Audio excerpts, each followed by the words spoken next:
எலும்புகள் உருவாகல, நரம்புகள் உருவாகல, தசைகள் உருவாகல, தரிசனம் உருவானதே.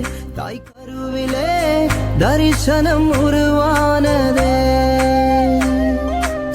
எலும்புகள் உருவாகல, நரம்புகள் தசைகள் உருவாகல, தரிசனம் உருவானதே.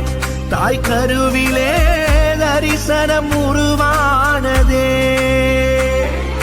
எப்படி பாவுமக்கு நன்றி சொல்ல வார்த்தையே இல்ல. நீங்க போதும் என் வாழ்க்கை முழுவதும் வேறு ஆசையே இல்ல. எலும்புகள் உருவாகல, நரம்புகள் உருவாகல, தசைகள் உருவாகல, தரிசனம் உருவானதே. தாய் கருவிலே தரிசனம் உருவானதே.